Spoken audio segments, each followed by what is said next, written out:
بسم اللہ الرحمن الرحیم۔ السلام علیکم محترم ناظرین۔ انسان جب اس دنیا میں آیا تو انسان نے سوچا کہ اب نیچے والا انسان پر حکم چلایا جائے اور اس کو اپنے محتاج کیا جائے، اور جب دوسرے انسان نے دیکھا تو وہ اپنی حکم چلانے کی کوشش کر رہا ہے، کیوں نہ اس کو دبوچ کر میں اپنا حکم چلانا شروع کر دوں۔ اور اسی کشمکش میں لڑائیاں شروع ہو گئی، اور لڑائیاں سے پھر بڑے بڑے جھگڑے شروع ہو گئی، اور پھر جھگڑوں سے جنگیں شروع ہو گئی، اور اسی طرح ہر کوئی حکم چلانے لگا، اور حکم چلاتے چلاتے ریاستیں بنی۔ لیکن ریاست وہ نہیں جس میں صرف حکم چلایا جائے، بلکہ اصل میں ریاست وہی ہوتی ہے جو مظلوموں کو ان کا حق دلائے، لوگوں کے درمیان انصاف کرے اور لوگوں کی عزت اور مال کی حفاظت کرے۔ اسے کہتے ہیں ریاست، اور اسی ریاست کو بنانے کے لیے بہت ساری جنگیں لڑنی پڑتی ہے۔ جب ریاست کی بات ہے تو بڑے بڑے بادشاہ اور سلطانوں کا ذکر ہوتا ہے۔ ان میں بہت سارے مسلمان آئے اور مختلف مذہب کے لوگ آئے، اور بہت سارے آئے لیکن اپنے مقصد سے پیچھے نہیں ہٹے۔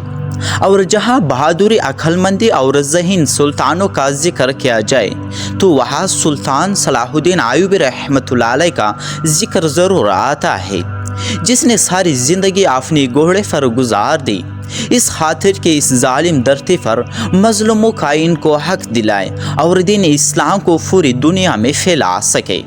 سلطان صلاح الدین ایوبی رحمۃ اللہ علیہ آپ وہ سلطان تھے جنہوں نے اپنی زندگی کا زیادہ تر حصہ گھوڑے پر گزار دیا اور ساری زندگی ظالموں سے لڑتے رہے۔ سلطان صلاح الدین ایوبی رحمۃ اللہ علیہ کو گرانے کی پوری کوششیں کی گئی، لیکن اللہ کی مدد سے سلطان صلاح الدین ایوبی رحمۃ اللہ علیہ پیچھے نہیں ہٹے اور دنیا کی اہم حصے پر ریاست قائم کر کے گیا۔ لیکن جب ریاستیں قائم ہوتی ہے تو صرف بہادری، عقل مندی اور سپاہیوں کی ضرورت نہیں ہوتی، بلکہ اللہ کی مدد اور طاقت کی ضرورت ہوتی ہے، تبھی جا کر ایک ریاست وجود میں آتی ہے۔ اور اسی طرح سلطان صلاح الدین ایوبی رحمۃ اللہ علیہ کو کئی بار واقعات پیش ہوئی جہاں ہر طرف راستے بند ہو جاتی تو اللہ کی طرف سے مدد نازل ہوتی۔ یہاں آپ کو ایک دلچسپ اور سبق آموز واقعہ بیان کرتے ہیں کہ ایک دن سلطان صلاح الدین ایوبی رحمۃ اللہ علیہ کسی اہم مہم کے سلسلے میں اپنے سپاہیوں کے ساتھ جا رہے تھے۔ راستے میں ایک جاسوس نے خبر دی کہ حضور فلاں جگہ پر راستے میں دشمنوں نے گھات لگا رکھی ہے، لہٰذا آپ کو اس راستے پر نہیں جانا چاہیے۔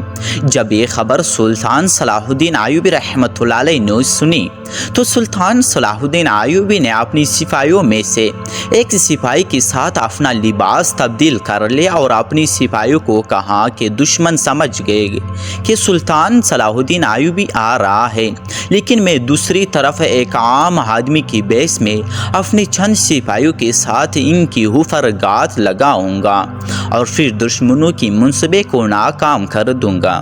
پھر سلطان صلاح الدین ایوبی رحمۃ اللہ علیہ نے اپنا راستہ تبدیل کر لیا اور اپنے سپاہیوں کو اسی راستے پر جانے کے لیے حکم دے دیا۔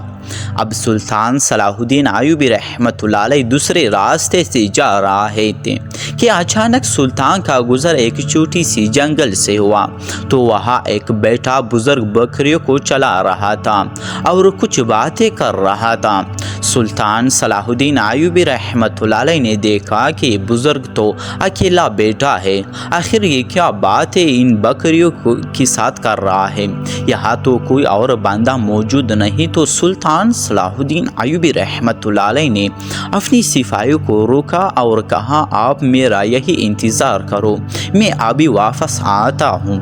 سلطان صلاح الدین ایوبی رحمۃ اللہ علیہ جب اس کے قریب گئے تو بزرگ کہہ رہا تھا کہ اگر میرے پاس سلطان صلاح الدین ایوبی رحمۃ اللہ علیہ جیسی طاقت اور ریاست موجود ہوتی تو میں غوزان قلعے کو ضرور فتح کر دیتا۔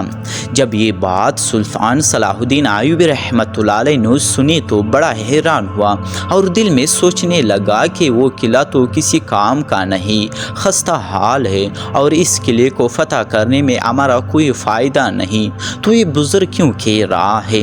اور آخر اس قلعے میں کیا خاص بات ہے؟ سلطان صلاح الدین ایوبی رحمۃ اللہ علیہ اس بزرگ کے قریب گیا اور پوچھا بابا جی آپ کیا کر رہے ہو؟ تو اس نے کہا بیٹا میں بکریاں چروا رہا ہوں۔ پھر اس بزرگ نے پوچھا کہ تم کون ہو؟ تو سلطان صلاح الدین ایوبی رحمۃ اللہ علیہ نے کہا کہ میں سلطان صلاح الدین ایوبی رحمۃ اللہ علیہ کا سپاہی ہوں۔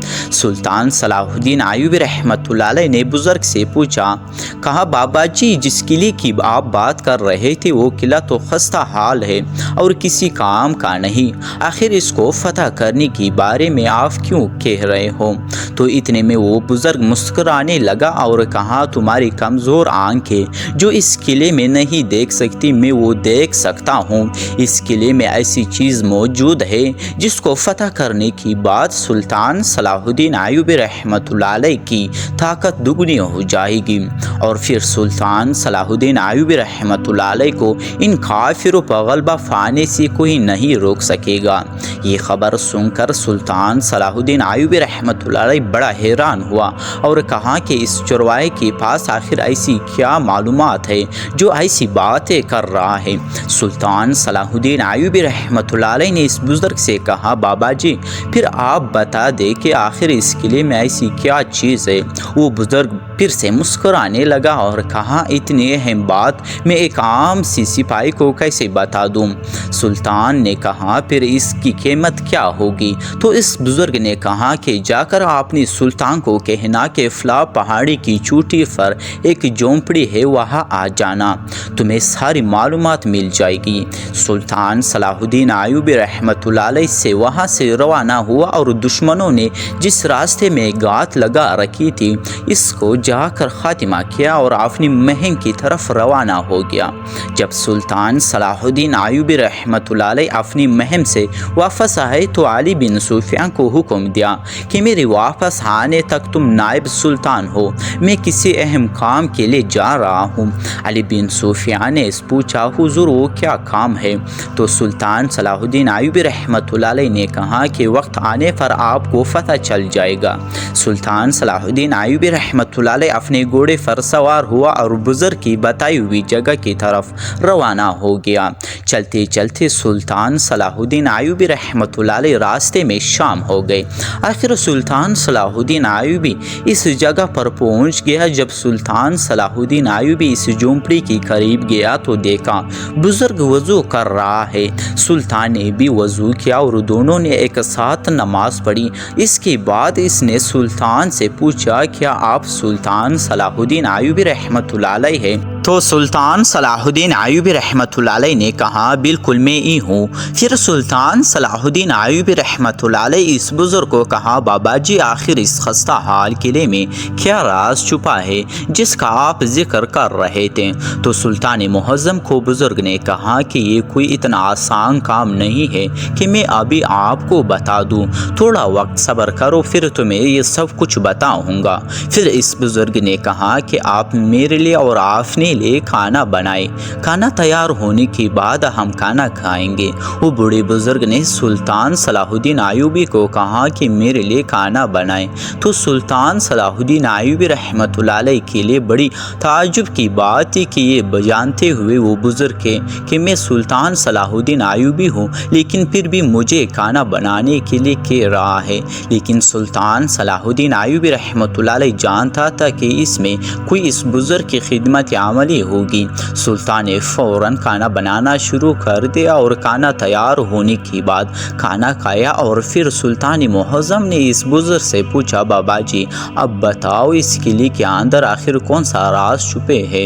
پھر اس بزرگ نے کہا کہ اب تو میری ٹانگیں دباؤ، مجھے آرام کرنا ہے۔ پھر سلطان صلاح الدین ایوبی رحمۃ اللہ علیہ بڑا حیران ہوا، لیکن پھر سلطان معظم کی دماغ میں خیال آیا کہ اس میں اس بزرگ کی ضرور حکمت ہوگی، لہذا سلطان معظم نے اس کی ٹانگیں دبانی شروع کر دی۔